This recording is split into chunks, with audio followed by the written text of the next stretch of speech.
नमस्कार दोस्तों, नमस्कार। मैं नीरज शुक्ला, फिर से आपका एक बार हमारे चैनल में स्वागत है।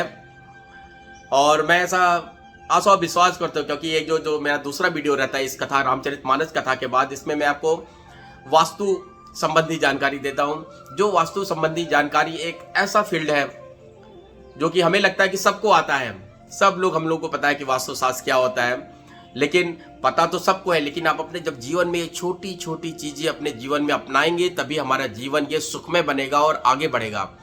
मैंने आपको बताया कि जो वास्तु है, वास्तु हमें क्या बताता है कि हेल्थ और वेल्थ और प्रोग्रेस, कि हमारे हेल्थ के बारे में बताता है कि भाई हमें घर में कोई भी चीज ऐसी गलत हो गई तो वो पूरे परिवार के ऊपर असर पड़ता है, उनके तबीयत के ऊपर असर पड़ेगा, उनके आर्थिक स्थिति पे पड़ेगा और उनके प्रोग्रेस पे पड़ेगा।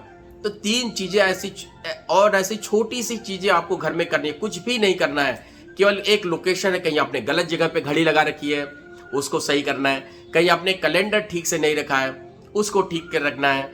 पता चला आपने कैलेंडर भगवान वाली रख ली है, तो प्लेन कैलेंडर रखनी है। आप घड़ी ऐसा रख लिया है कि गोलाकार नहीं रखा है, उसको ठीक करनी है।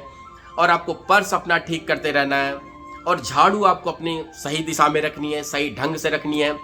तो मेरे दोस्तों, मैंने 4 इस तरीके से छोटी छोटी वीडियो आपके साथ शेयर किया है, और मुझे विश्वास है, ऐसा मुझे प्रभु भगवान से ऐसा विश्वास है कि आप लोगों को लाइफ में, जीवन में जरूर ये छोटी छोटी चीजें अपना के आप अपने लाइफ को सुखमय बना सकते हैं, अपनी जिंदगी को, अपने परिवार की जिंदगी को, बच्चों को, सब जिंदगियों को काफी सुखमय बना सकते हैं। मैं आपको जो बताता हूँ, खुद मैं अपने जीवन में उसको पालन करता हूँ और उसको उतारता भी हूँ। जो भी जीवन में जानता हूँ कि हम लोग कहीं पर कथा सुनने जाते हैं तो वहाँ पे प्रसाद मिलता है, कभी पेपर में प्रसाद मिल गया, वो पेपर प्रसाद ला के मैं अपने घर में रख दिया। तो अपने घर में पेपर, अपने मतलब पेपर पे बिछाए हुए हैं, वहाँ पे पूरा कपड़े रखे हुए हैं, बच्चों के बुक्स रखे हुए हैं। तो भाइयों, ये सब नहीं करना है आपको। एकदम छोटी छोटी चीज़ों ध्यान रखनी है जिंदगी में, कितनी जिंदगी आपकी आसान हो जाएगी छोटे छोटे टिप्स से, केवल ट्रिक से। तो आज मैं आपके सामने एक दूसरा वास्तु टिप्स लेके आ रहा हूं। वो है कि हम शूज, जूते, चप्पल घर में कहाँ रखें, कैसे रखें, किस पोजीशन में रखें, कि और ऐसा ना हो कि हमारे, क्योंकि ये सब चीज़ें ऐसी है कि वास्तु में क्या है कि जो मुख्य रूप है को घर में यदि हम कोई भी चीज़ ठीक से नहीं रखें तो घर में नकारात्मक ऊर्जा, निगेटिव एनर्जी का फ्लो सबसे ज़्यादा हो जाता है। जब निगेटिव एनर्जी का फ्लो होगा तो आपके पूरे ब्रेन को कंट्रोल कर लेता है। आप जो भी करना चाहोगे आपको मना करेगा अच्छे काम करने के लिए। तो ये सब चीज़ें, छोटी छोटी चीज़ें हैं, आपको जीवन में उतारने हैं। तो चलिए मैं शुरू करता हूँ। मैं अपने माता पिता को प्रणाम करता हूँ, गुरुजन वृंद को प्रणाम करता हूँ, मैं अपने मेंटर्स को प्रणाम करता हूँ। मैं आज ये वीडियो आपके सामने मैं लेके आ रहा हूँ कि घर में जूते चप्पल कहाँ रखें, कैसे रखें, और उसके ऊपर हमें क्या ध्यान देना चाहिए। तो सबसे पहले तरीका है कि घर में हम जो जूते चप्पल रखते हैं, कि हमें जो घर का मुख्य द्वार है, घर के जहाँ सब एंट्री करते हैं, वहाँ पे हमें जूते चप्पल घर के मुख्य द्वार पर नहीं रखने चाहिए। देखिए, हम ये भी बोलते हैं आपकी कि जो जूते चप्पल है घर के अंदर भी लेके नहीं आने हैं। तो आप सोचोगे ना भाई, जब घर के बाहर न रखे, घर के अंदर न रखे, तो रखे कहाँ?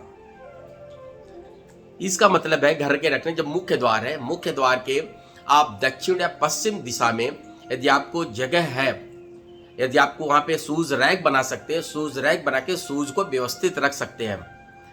चलिए, गांव है, गांव में जानता हूं कि मैं बहुत सारे घर देखा हूं, मैं अपने भी घर की बात बता रहा हूं कि जो गांव मेरा घर है, जो भी घर में जाता है जूते चप्पल मुख्य द्वार के बाहर उतार के चला जाता है। तो ये गलत है। हमें उस जूते चप्पल को बाहर किसी किनारे रखना, जो मुख्य द्वार के सामने ना है, क्योंकि मुख्य द्वार माँ लक्ष्मी का निवास है। वहीं से माँ लक्ष्मी हमारे घर में प्रवेश करती है। यदि हमारे मुख्य द्वार के सामने जूते चप्पल पड़े रहेंगे तो माँ को पसंद ही नहीं आएगा, वो बाहर चली जाएंगी। तो हमारी स्थिति कैसी हो जाएगी आपको पता है। तो इसलिए मेरे दोस्तों, जो पहला है कि जूता चप्पल आप अपने घर के मुख्य द्वार पे न रखें। नहीं रखने का मतलब, फिर आप उसके घर के मुख्य द्वार के अगल बगल आप शूज रैक बना दीजिए। जो यदि आपको घर ऐसा हो, क्योंकि यहाँ पे मुंबई या मेट्रोपॉलिटन सिटीज में फ्लैट है, तो फ्लैट में ये सब तो हो ही नहीं सकता कि हमें ये भी डर रहता है कि मतलब बाहर जूते चप्पल लग दे, कोई बाहर से आके उठा के लेके चला जाए, ये भी संभव है। और अंदर रखे तो अंदर हमें पंडित जी बोलते हैं कि अंदर रखना नहीं जूते चप्पल। तो किस तरीके से इसको व्यवस्था करनी है, तो जब भी आप घर के बाहर हैं तो आप इस तरीके से शूज रैक बनाइए जहाँ पे आप लॉक एंड की में भी रख सकते हैं। जब आप घर पे रहें तो खुला रहेगा, जब आप कहीं बाहर जाने लगे, छुट्टी पे जा रहे हैं हफ्ते 2 हफ्ते के लिए, तो आप उसको लॉक करके जा सकते हैं। तो घर के बाहर आप जूते चप्पल की अलग व्यवस्था रखिए कि वहाँ पे केवल जूते चप्पल रखें और वो दिखे ना बाहर से, पता चला हमेशा खोल के नहीं रखना है। वो रैक मतलब क्लोज होने चाहिए, डोर प्रॉपर क्लोज होने चाहिए, जो आप जब यूज करें तब उसको खोलें, पहने, फिर उसको रख के अब घर के अंदर आए। और घर के अंदर जब आपने ये सब जूते चप्पल देख लिया, फिर दूसरा इसमें उपाय कि अपना जो शूज रैक है, अपने बेडरूम में कभी भी शूज रैक ना रखें। घर में किसी भी स्थान पे शूज रैक ना रखें, अपने हॉल में भी ना रखें, अपने बेडरूम में तो एकदम नहीं रखना चाहिए, क्योंकि शूज एक ऐसी चीज है कि हमेशा दिन भर पहन के हम घूमते रहते हैं। पैरों में क्या क्या लगता है उसमें, तो सारी जो है सब उसमें निगेटिव एनर्जी, नकारात्मक ऊर्जा से भरा रहता है शूज हमारा। तो इसलिए घर को, शूज को कभी भी घर के अंदर, बेडरूम, मास्टर बेडरूम, हॉल में कहीं भी नहीं रखना है, क्योंकि जब वो बेडरूम में शूज आप रखेंगे पता, तो आपके घर में जो पति पत्नी के बीच में जो प्यार मोहब्बत की चीजें वो उसमें दरार पड़ने लगेंगे, अलगाव बनने लगेंगी, दूरियां बनने लगेंगी। इसलिए मेरे प्यारे दोस्तों, घर में, बेडरूम में कभी भी शूज रैक ना रखें और कोई शूज भी ना रखें। और आइए अब देखते हैं कि शूज आप किस दिशा में रखें, किस दिशा में ना रखें, कहाँ उतारें शूज। तो शूज हमेशा ऐसा बोला गया है, बताया गया है कि वास्तुशास्त्र में कि पूर्व दिशा में आप अपना शूज कभी ना रखें।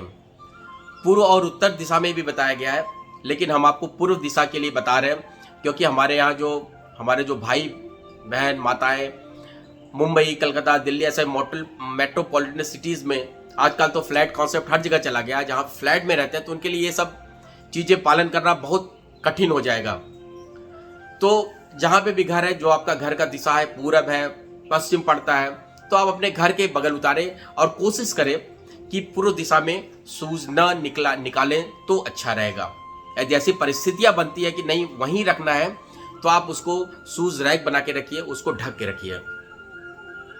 और शूज के लिए, जूते चप्पलों के लिए सबसे अच्छी जो दिशा होती है, दक्षिण की दिशा और पश्चिम की दिशा होती है, सबसे अच्छी दिशा है। यदि आप यहाँ पे रखेंगे, देखिए आपके जीवन में तरक्की बढ़ती रहेगी। और जो शूज रैक है, शूज रैक हमें कभी भी, जो हमारा शूज का रैक है, कभी भी मंदिर या किचन की दीवार से सटा हुआ नहीं होना चाहिए।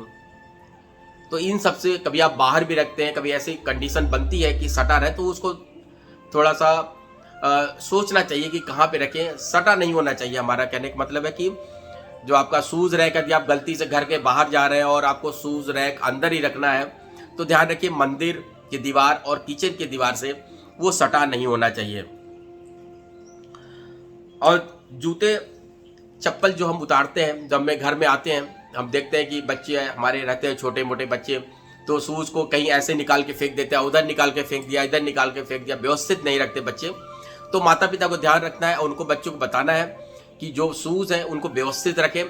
उनको जब भी आप शूज रखें, जोड़ियों के साथ रखें, उल्टा करके जूता न रखें, गिरा हुआ शूज अपने शूज रैक में कभी न रखें, क्योंकि सबको व्यवस्थित रखें।